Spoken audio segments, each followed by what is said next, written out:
Hello mga kababayan, ako si Nico Suki. Medyo maaga ako nakatapos ng trabaho kaya gusto ko sanang magpunta ng Tokyo Disneyland.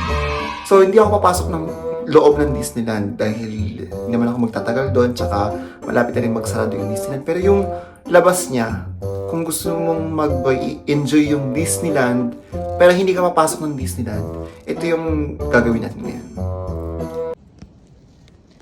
So, nandito ngayon ako sa labas ng apartment ko. Ang oras ngayon is 8:35.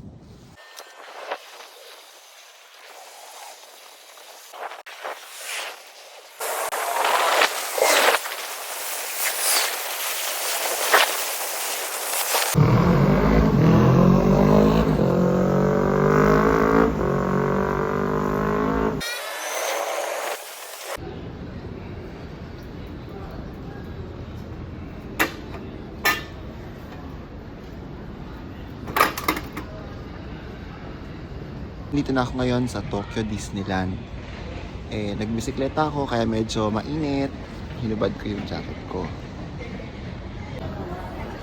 Ako lang ata yung nagbisikleta dito. Lahat mga magte-train eh. And ang oras ngayon ay 9 o'clock. So bali ito yung crowd. Pauwi na sila ng lahat. Samantala ako kararating ko lang dito.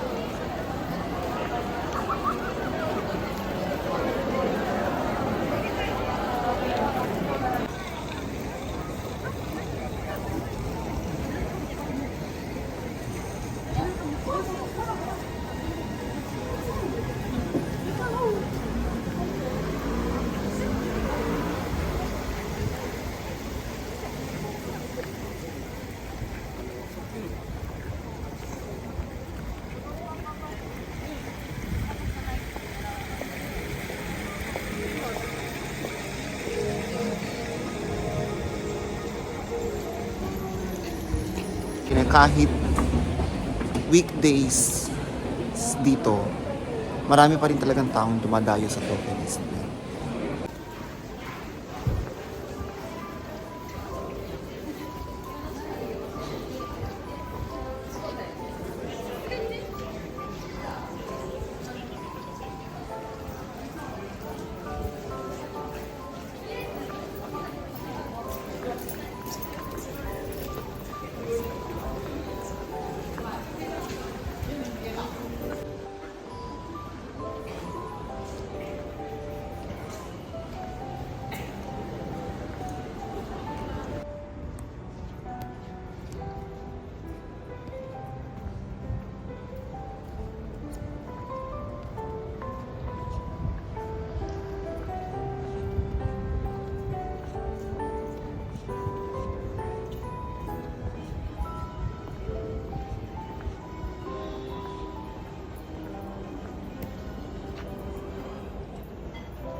So mga kababayan, umalis ako ng bahay ng 8:35 at dumating ako dito ng 9 o'clock. So bali 25 minutes ako nagbike, nasa Disneyland na ako. So hindi naman ibig sabihin na nasa Disneyland ka, kailangan mong pumasok sa loob, magbayad ng mahal. Pwede mo ring ma-enjoy ang Tokyo Disneyland sa labas. Maraming mga tindahan dito, pwede ka rin maglakad-lakad lang. Hindi mo naman kailangan gumastos talaga, mag-enjoy lang sa view, mag-picture-picture. Ayun, pagkatapos ko magtrabaho, hindi naman umuulan, kaya nagbike ako hanggang Disneyland.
So mga kababayan, hindi ko pala nakalimutan kong i-explain sa inyo na itong lugar na pinupunta kong Expiari, nasa loob siya ng Tokyo Disney Resort, pero hindi siya totally Disney. Meron siyang mga iba't ibang stores din dito, para siyang SM sa loob ng Tokyo Disney Resort. Kaya kahit hindi ka pumasok sa loob ng Disneyland, pwede mo silang ma-enjoy, pwede mo ma-enjoy yung nasa loob ng Tokyo Disney Resort. Meron ding sinehan dito. Meron ding mga shopping ng mga damit, souvenirs. Ito yung sinehan.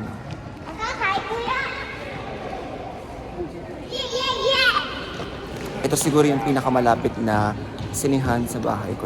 So, kung gusto ko manood ng sine, kailangan ko muna ng Disneyland para manood ng sine. Ngayon ko lang din siya natuklasan.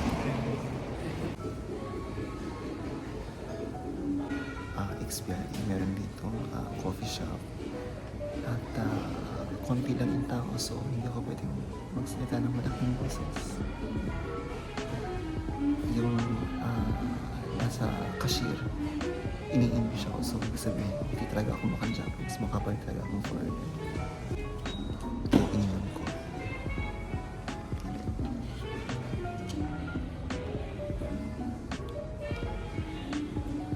Royal Milk Tea. Dahil medyo nagbisikleta ako kanina. Mainit yung katawan ko. Gusto kong uminom ng medyo malamig.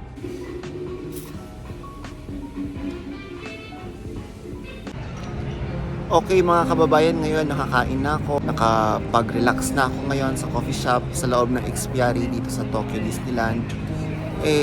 Uuwi na ako ngayon sa bahay ko. Magbibisikleta uli ako at uuwi na ako sa bahay ko. So okay, so subaybayan ninyo ako sa mga old videos ko. Ganun din sa mga susunod kong videos sa YouTube. Pati mga shorts videos ko, subaybayan nyo ako. At maraming salamat sa pag-view nyo dito sa videos ko ngayon. Okay, hanggang sa muli.